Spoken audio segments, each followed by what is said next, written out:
Unified 911, anong matutulong namin sa'yo? Anya ti maitulong mi ken kahapon. Anong may tatabang ko sa Unsay imo? akong ikatabang nimo? Ngini makadabang na misal ka no. Sa anumang wika o dialekto, may tulong na darating sa iyo.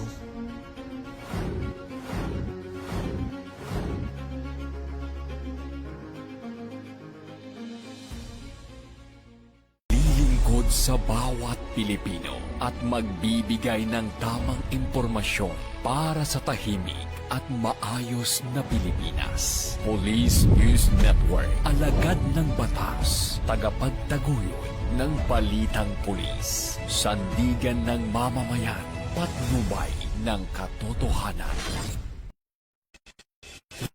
Kampo Krame, maghahatid ng pinakahuling kaganapan at nagbabagang balita. Ito ang PNN Police News Network. At ngayon, ang inyong mga tagapagbalita. Magandang araw, bagong Pilipinas. Ako ang inyong alagad ng batas, tagataguyod ng Balitang Pulis, Patrolwoman Sari Bernales. Maghahatid sa inyo ng tamang balita, kwento ng pulis at serbisyo para sa mamamayan. At ito ang PNP News Online, ang pangunahing balita ng Police News Network. Alagad ng batas, tagataguyod ng Balitang Pulis.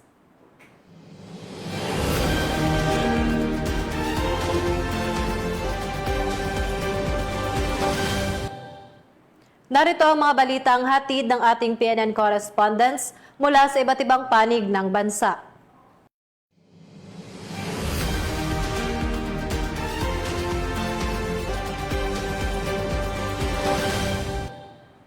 Isinagawa ang send-off ceremony sa Quirino Grandstand bilang hudyat ng pagde-deploy ng mga puwersang magsisilbing tagapagpanatili ng seguridad at kaayusan sa gaganaping Nazareno 2026. Nakatutok dyan si PCMS Mauricio Ruiz.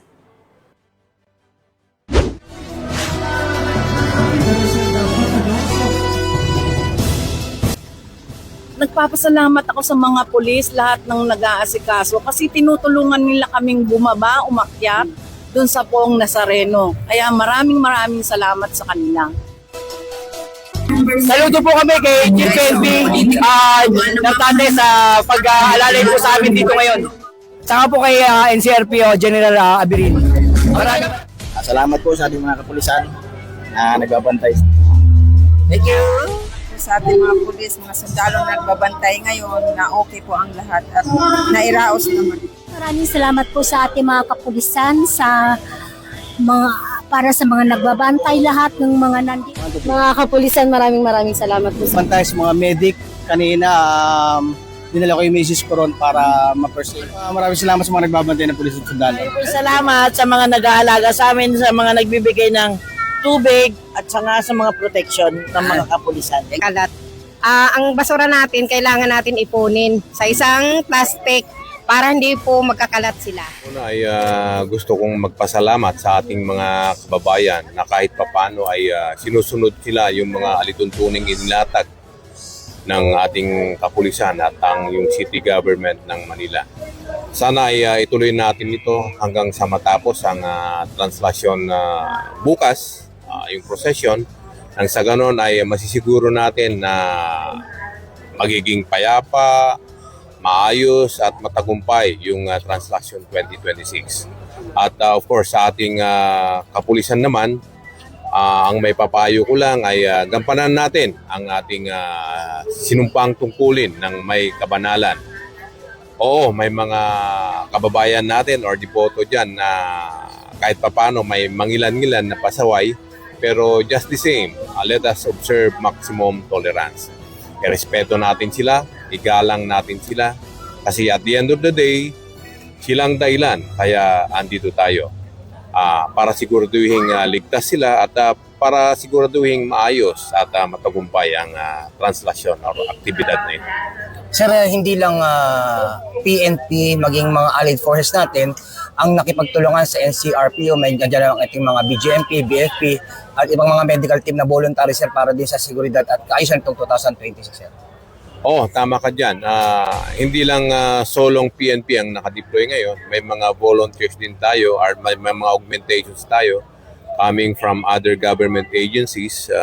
lalong-lalo na dito sa Coast Guard, sa Bureau of Fire, may BGMP rin tayo, may mga MMDA rin tayo na nangangalaga sa traffic, at may mga volunteers din tayo galing from DOH. Nag-deploy din sila ng mga ambulansya at mga medical stations.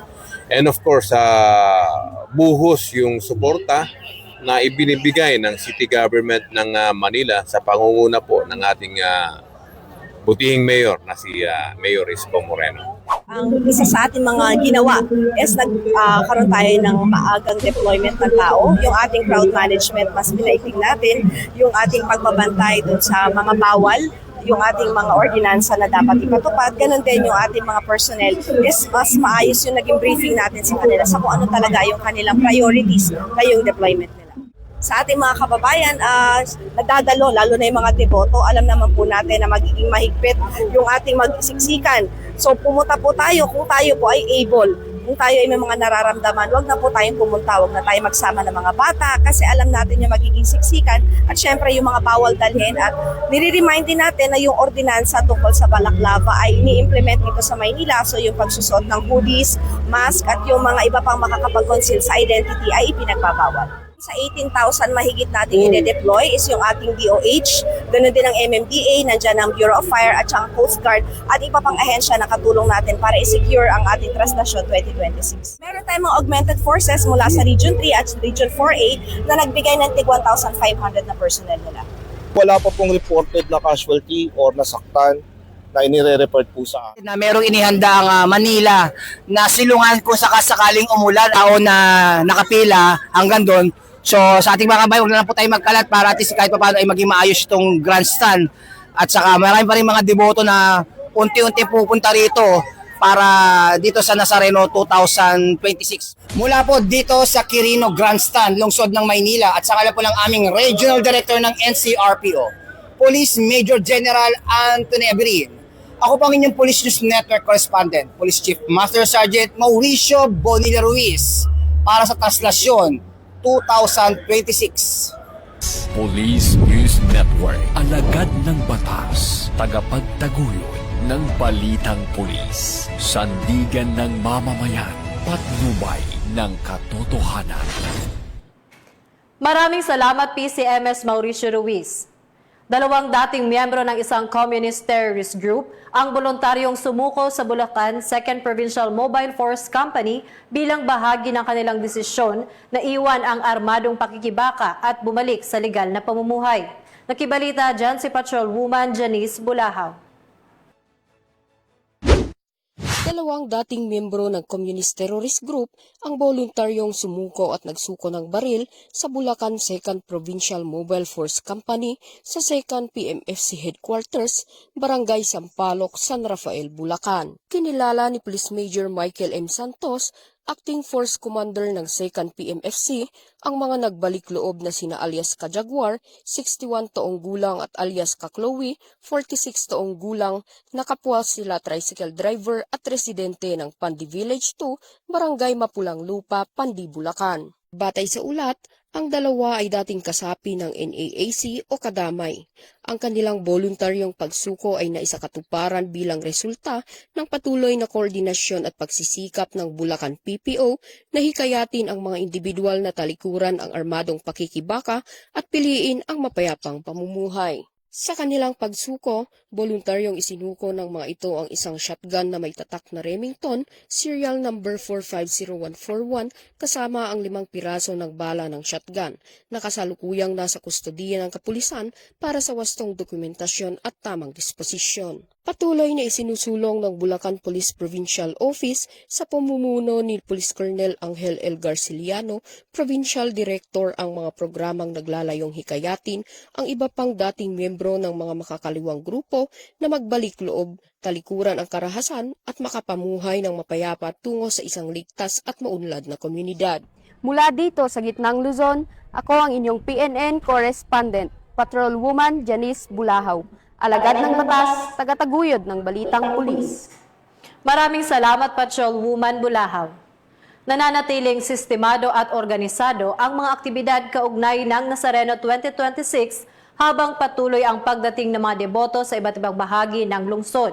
Samantala, nagpahayag ng pasasalamat ang maraming deboto sa kapulisan sa kanilang maagap na pagtugon, maayos na gabay at walang sawang pagbibigay ng seguridad na nakatulong upang maging maayos at ligtas ang kanilang debosyon. Muling magbabalita dyan si PCMS Mauricio Ruiz.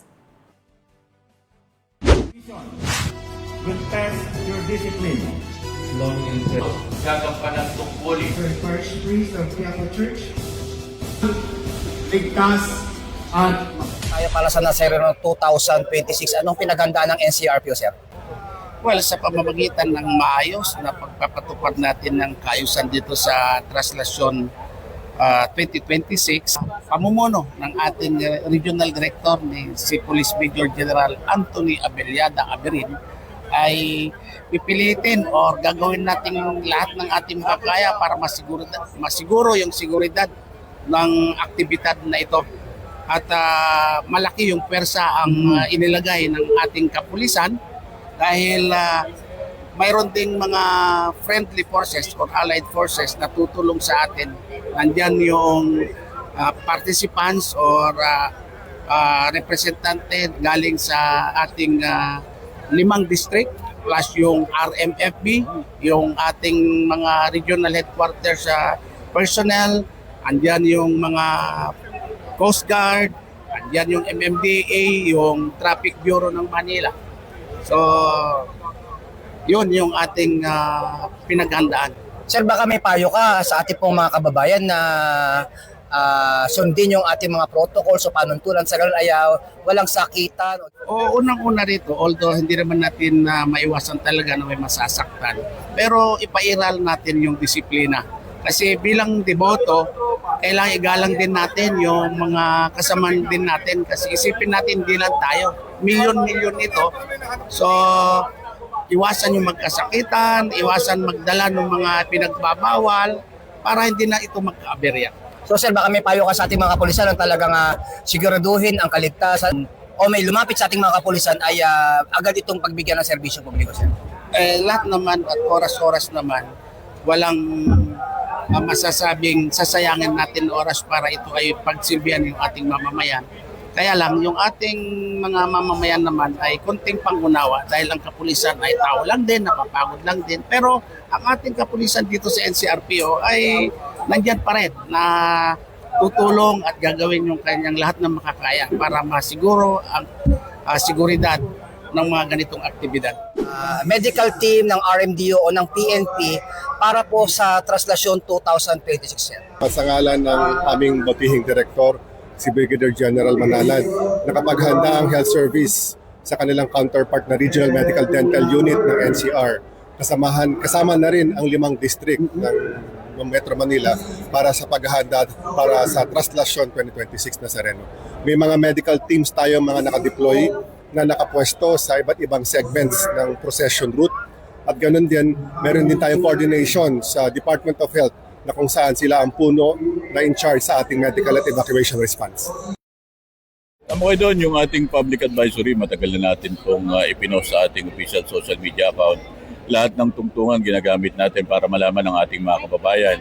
At yung ating mga panawagan yan, hindi lamang ito sa Manila Police District, kundi katulong natin yung ating local government and other agency natin para sabi nga natin mas maraming makaalam. Alam naman natin na ang ating social media users sa 80 million. So ito yung pinakamabilis na pamamaraan para maipaalam natin itong mga sabi nga natin tagubilin natin. Ito sa mga kababayan natin, yung mga deboto na magpa-participate ngayong Traslasyon 2026. Natin yung kwerpo ng ating pambansang pulisya ay handang-handa na. Matagal natin ito pinaghahandaan kung saan nga nakita naman natin mahigit kumulang 15,000 PNP personnel ang gagamitin natin dito. Hindi lamang ito manggagaling sa Metro Manila. Nandito meron tayong katulong from Region 3, Region 4A at siyempre yung ating regional headquarters, yung ating NCRPO, nakita natin na may mga yung ating RMFB. At nakita natin, matagal na preparasyon na ito. Marami na tayong ginawang pagkilos. Kanina meron tayong final press briefing kanina sa may St. Benedict building dito sa may Quiapo Church. Kung saan nandun yung iba-iba nating mga head ng mga agency, pati yung ating mayor nandun din. at sinagot yung mga katanungan ng ating mga media tungkol dun sa ating paglalatag ng seguridad at saka mga ibang issue tungkol dito sa gaganapin at traslasyon. Mula po dito sa Grandstand, lungsod ng Maynila at sa ngalan po ng aming Regional Director ng NCRPO, Police Major General Anthony Abelin, at sa aming pong Force Commander ng Regional Mobile Force Battalion ng NCRPO, Police Colonel Celso M. Rodriguez, kasama si Patrolman Bulaw. Ako po ang inyong Police News Network Correspondent, Police Chief Master Sergeant Mauricio Bonilla Ruiz, alagad ng batas, tagataguyod ng Balitang Pulis. Maraming salamat, Police Chief Master Sergeant Ruiz. Arestadong isang mag-ama at ang live-in partner nito matapos masamsam ang mahigit sa 200 gramo ng hinihinalang shabu sa ikinasang bypass operation ng pulisya sa lalawigan ng Iloilo. Ang detalye ng report mula kay Patrolwoman Glyda Astrologo. Barangay Balabacoga, no? At Tachira Village. Matagumpay na naaresto ng mga operatiba ng Police Regional Office 6 ang isang ama, anak na babae at live-in partner nito matapos masamsam ang humigit kumulang 225 gramo ng hinihinalang shabu sa isang buy-bust operation na isinagawa bandang alas 7 ng gabi nito lamang ika-6 ng Enero taong kasalukuyan sa 9th Street, Phase 1, Altatxera Village, Barangay Balabago, Haraw, Iloilo City. Isinagawa ang operasyon matapos ang halos isang buwang masusing intelligence monitoring na nagbigay daan sa mga operatiba upang matukoy ang iligal na aktibidad ng mga suspect at maisagawa ang isang planado at epektibong entrapment operation. Kinilala ni Police Major Marvin Villanueva, Deputy Chief ng Regional Police Drug Enforcement Unit 6 ang mga naaresto bilang sina alias Boy, 50 taong gulang, may asawa, walang trabaho at itinuturing na high-value individual. Si alias Inday, 32 taong gulang, call center agent na itinuturing ding high-value individual. At si alias Rex, 37 taong gulang, live-in partner ni alias Inday na kabilang naman sa street-level individual at parehong mga residente ng nasabing lugar. Nasamsam sa operasyon ang 15 heat-sealed plastic sachet at 3 knot-tied plastic bags na naglalaman ng hinihinalang shabu, buy-bust money at iba pang non-drug items. Umabot sa 225 gramo ng hinihinalang shabu ang nakuha sa mga arestado na may standard drug price value na 1,530,000 pesos. Pinangunahan ng operasyon ng Regional Police Drug Enforcement Unit 6, katuwang ang Regional Intelligence Division 6, PNP Drug Enforcement Group, Special Operations Unit 6 at Iloilo City Police Station 9. Kasalukuyang nasa kusudian ng pulisya ang mga suspect para sa dokumentasyon at tamang disposisyon ng kanilang mga kaso. Sila ay maharap sa kasong paglabag sa Republic Act 9165 o ang Comprehensive Dangerous Drugs Act of 2002. Sa kabuuan, muling pinatunayan ng Pro-6 ang kanilang profesionalismo, kahandaan at malasakit sa kapayapaan at kaayusan. Sa pamamagitan ng koordinado at masusing operasyon, nananatiling matatag ang PNP sa pagprotekta sa mamamayan laban sa banta ng iligal na droga at sa pagpapanatili ng ligtas na komunidad sa Western Visayas. Mula dito sa Police Regional Office 6, ako ang inyong PNN Correspondent, Patrolwoman Glyda Astrologo, alagad ng batas, tagataguyod ng Balitang Pulis. Maraming salamat, Patrolwoman Astrologo. Nagsagawa ng Mobile Blood Donation Program ang Ilocos Sur Police Provincial Office kasabay ng paglagda sa Memorandum of Understanding sa pagitan ng Ilocos Sur PPO, Philippine Red Cross Ilocos Sur Chapter at mga Barangay Health Unit upang palakasin ang koordinasyon sa mga programang pangkalusugan at serbisyong pang-emerhensiya sa lalawigan. Police Master Sergeant Robert Abella Jr. sa report. Nagsagawa ng Mobile Blood Donation Program at Memorandum of Understanding signing ang mga tauhan ng Ilocos Sur Police Provincial Office sa pangunguna ni Police Colonel Augusto M. Asuncion, Provincial Director noong Enero 8, 2026. Isinagawa ang aktibidad sa pakikipagtulungan ng Philippine Red Cross Ilocos Sur Chapter na pinamunuan ni Miss Veronica Taktay, katuwang ang Bantay Municipal Health Unit sa ilalim ni Dr. Alyoba Cecilia Tolentino. Layunin ng programa na makatulong sa patuloy na pangangailangan ng supply ng dugo at mapalakas ang ugnayan ng kapulisan at ng mga ahensya ng kalusugan sa lalawigan. Sa kabuuan, 55 ang matagumpay na blood donors na binuo ng 51 PNP personnel, 3 non-uniformed personnel at 1 sibilyan. Umabot sa 24,750 cubic centimeters ng dugo ang nakolekta mula sa aktibidad. Maayos at patagumpay na natapos ang programa bandang alas 12 ng tanghali. Ang ganitong inisyatiba ay patunay ng malasakit ng kapulisan at ng mga katuwang na institusyon sa kapakanan ng mamamayan na nagsusulong ng bayanihan, voluntaryo at malasakit. Mahalagang haligi sa patuloy na pagbuo ng bagong Pilipinas. Mula dito sa Ilocos Region, ako po ang inyong PNN correspondent, Police Master Sergeant Robert Abella Jr., alagad ng batas, tagataguyod ng Balitang Pulis. Maraming salamat Police Master Sergeant Abella. Matagumpay na nagpatupad ng seguridad ang mga tauhan ng Cebu City Police Office sa ginanap na Walk with Jesus 2026 sa Cebu City na dinaluhan ng libu-libong deboto. Yan ang balitang hatid ni Patrolwoman Nikia Caniedo.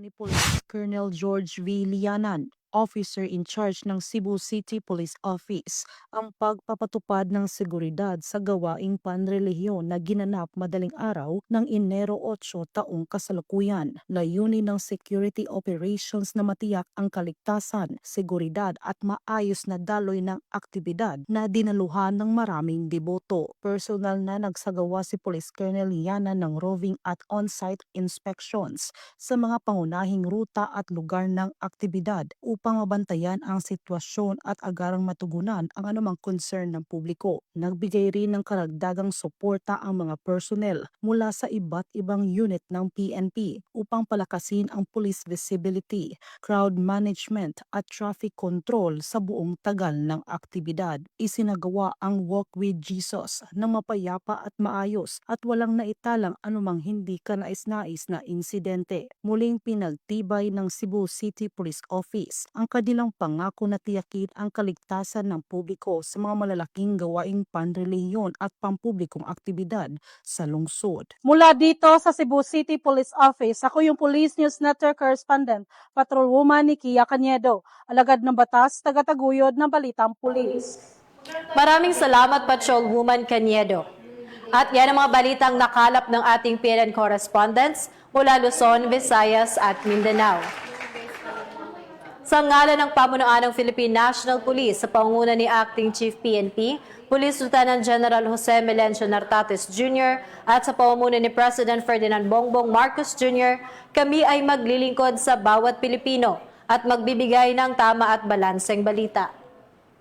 Mula rito sa tanggapan ng tagapag-ugnay ng Pambansang Pulisya, ako ang inyong alagad ng batas, tagataguyod ng Balitang Pulis, Patrolwoman Sari Bernales. Maghahatid ng tamang balita, kwento ng pulis at serbisyo para sa mamamayan. At ito ang PNP News Online, ang pangunahing balita ng Police News Network. Ito ang bagong PNP para sa bagong Pilipinas, serbisyong mabilis, tapat at nararamdaman.